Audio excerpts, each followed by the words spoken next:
Hi, and this is the second week of our Ohio Prairie Habitat Initiative and our UCS Prairie Project.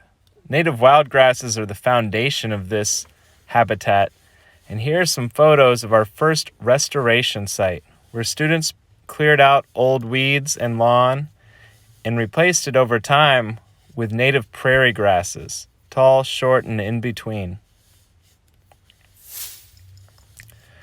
Starting last year, we opened up a second restoration site in the West 50th parking lot of Urban Community School. Again, middle school students worked to clear the old weeds and plants that had existed there, and over time replace them with the two dominant plants of the prairie ecosystem, grasses and wildflowers. These two plants work together to provide food for birds, pollinating insects, and many other animals that call the prairie home.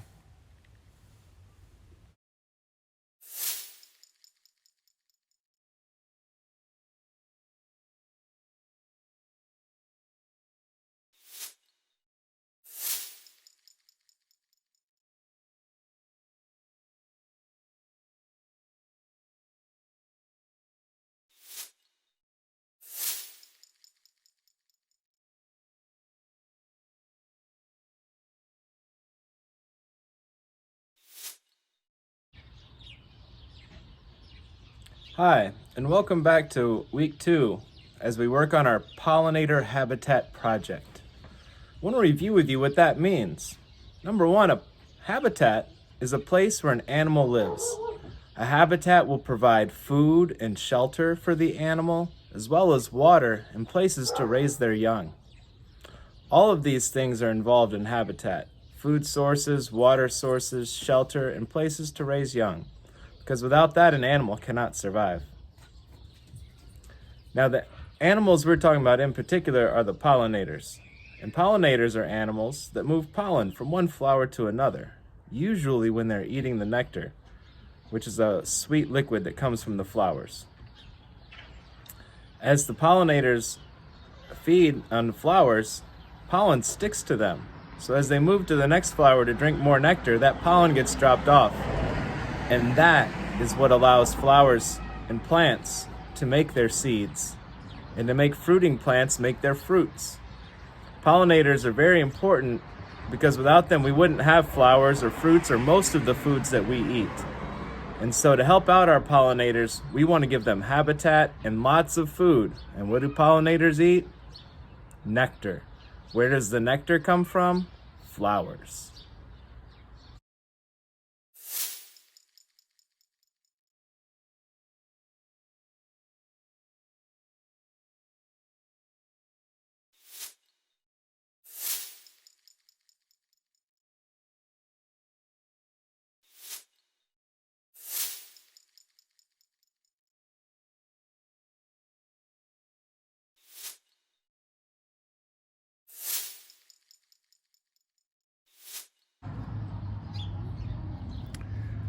For our project this week, we're going to work on planting some seeds so that we can contribute to the food source for our pollinators around our neighborhood. This project can be as small as a cup on the windowsill with one plant growing in it, to a whole tray full of cells of many, many small plants that would need to be transplanted later. For our Anyone Can Do It project, we've got a plain paper cup. The only difference being is there are some holes in the bottom. I actually made these with a little pocket knife earlier. I'm using my car keys just to show you that they're still here. And these holes are for drainage of water. When you water a seed, it's important that any extra water be able to drain out the bottom. Now, my pot, which is a paper cup in this case, has the holes in the bottom, and I'm going to fill it most of the way up with potting soil.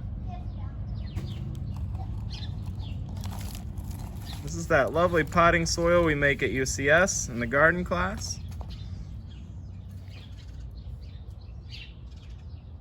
The various components Those white bits are called vermiculite. They're for drainage. There's some peat in here. There's some compost. There's some garden soil. There's also some makers. And I have it filled up close to the top, but not all the way to the top. And that's also considering water. When I pour water in, it sometimes will puddle up on the top. I'm going to take my seeds. These seeds are for a plant commonly called the Mexican sunflower.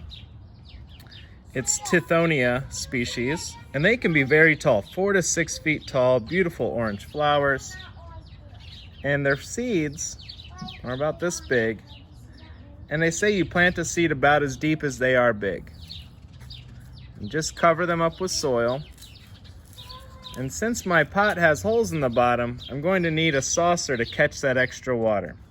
So here's my saucer for drainage.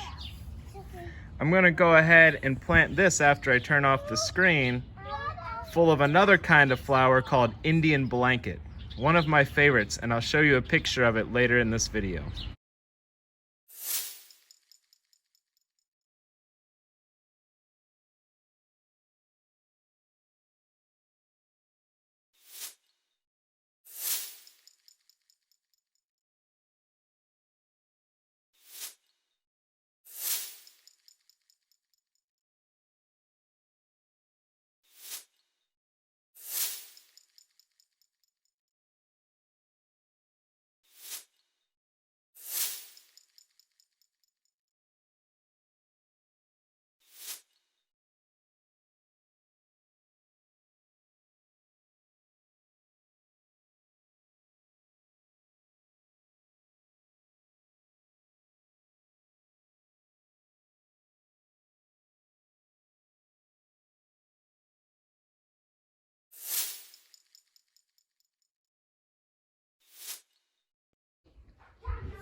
The last step is giving them a drink of water and a label, like this label here, tells me that cilantro was planted on 4/5 or April 5th. That's so I don't have to remember the day or the variety of plant. And location, location, location. We've got these plants in a nice south-facing window. As long as it's a sunny window, with the sun shining in for several hours a day, it should work out quite well. We're going to keep an eye on these plants this week. Water them when they look dry. Rather, when they feel dry, use your finger to touch. When it feels dry, it needs water. If water comes out the bottom and fills in the saucer, you know that you've saturated all of the soil in there.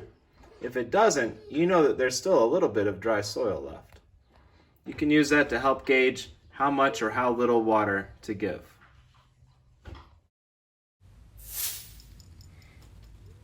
Our first restoration project had a goal of creating natural habitat. We began by sowing seeds on this area that had been cleared of weeds, and within a few months, in May or June, we had a short layer of plants growing. But by August, we had many different wildflowers and grasses reaching nearly 2 feet tall. Wildlife returned to this spot, wildlife that didn't have any shelter or food there before. And in the second year, the prairie was even more full and had finally reached a maturity. Besides sowing seed, transplanting can be a very practical way to start off a restoration site. Since you're beginning with plants that are already established, the prairie can grow into maturity sooner. This is a process that can take anywhere from 2 to 5 years, depending on the plant.